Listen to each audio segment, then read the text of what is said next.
আলহামদুলিল্লাহ, আল্লাহ পাকের দরবারে অসংখ্য অগণিত শুকরিয়া যে মহান আল্লাহ পাক রব্বুল আলামিন আমাদেরকে পবিত্র মুহররমের প্রথম জুমায় আল্লাহ তাআলার হুকুম আদায় করার মতো আল্লাহ তাআলা তৌফিক দিয়েছেন।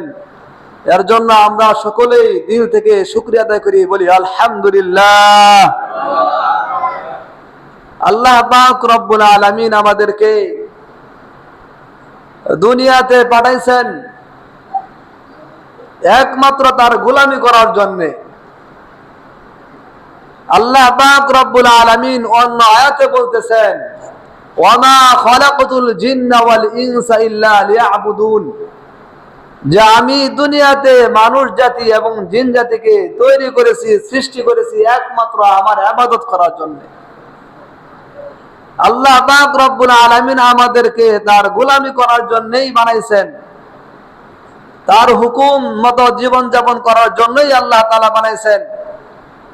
আল্লাহ পাক রব্বুল আলামিন আমাদেরকে সারা জীবনের ভিতরে অনেক সময় আল্লাহ তাআলা আমাদেরকে জান্নাত দিবেন বিদায় অনেক আমল দিবেন, যে সমস্ত আমলগুলি করলে পরে আল্লাহ পাক রব্বুল আলামিন আমাদেরকে জান্নাত নামক দৌলত আল্লাহ তাআলা আমাদেরকে দিবেন।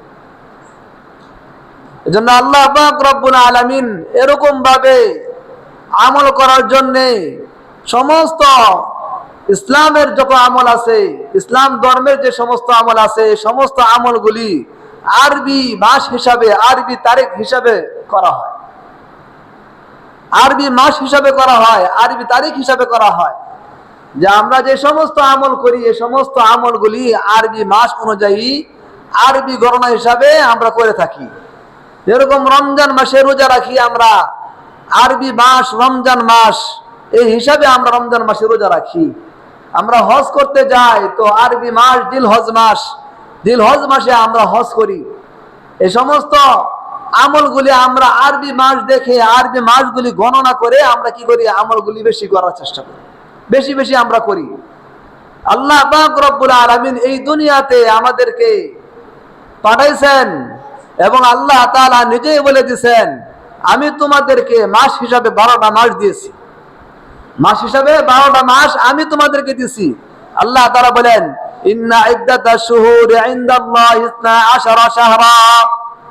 আল্লাহ পাক রব্বুল আলামিন এই আসমান এবং জমিন সৃষ্টির আগেই আল্লাহ পাক রব্বুল আলামিন বলতেছেন, আমার কাছে গণনা হিসাবে আমি তোমাদেরকে 12টা মাস দিয়েছি, আমার কাছে 12টা মাস আছে গণনা হিসাবে। এর ভিতরে আল্লাহ পাক রব্বুল আলামিন বলতেছেন, মিনহা আরবাতুন হুরুম, এই 12 মাসের ভিতরে আমার কাছে 4টা মাস তোমাদের জন্য হারাম করে দিয়েছি। 4টা মাস কি? আরবাতুন হুরুম, সম্মানিত মাস। এই মাসগুলোর ভিতরে তোমরা যেন কোনো খারাপ কাজ না করো, যুদ্ধ বিদ্রোহ না করো, ঝগড়া ফাসাদ না করো, এই 4টা মাসের প্রতি তোমরা খেয়াল রাখবা। আল্লাহ তাআলা জানায় দিয়েছেন, মিনহা আরবাতুন হুরুম। হাদিসে পাকে রাসূলুল্লাহ সাল্লাল্লাহু আলাইহি ওয়াসাল্লাম বলেন, এই 4টা মাস হলো 3টা মাস ধারাবাহিকভাবে 3টা মাস। 1 নাম্বার হলো জিলকদ মাস, 2 নাম্বার জিলহজ মাস, 3 নাম্বার হলো মুহররম মাস, যেই মাসে আজকে আমাদের 1 তারিখ শুরু হয়ে গেছে। আর একটা মাস হলো রজব মাস। এই 4 মাস আল্লাহ তাআলার কাছে সম্মানিত মাস। এর ভিতরে মুহররম মাস আল্লাহ তাআলার কাছে অতি সম্মানিত মাস। এটা বছরের শুরু মাস, আরবি বছর কে বলা হয় হিজরি সন। বর্তমান হিজরি সন হলো 1447 সন চলতেছে। আজকে প্রথম বছরের প্রথম দিন, আরবি বছরের প্রথম দিন আজকে হিজরি সনের বছর শুরু হয়ে গেছে আমাদের। এই আরবি বছর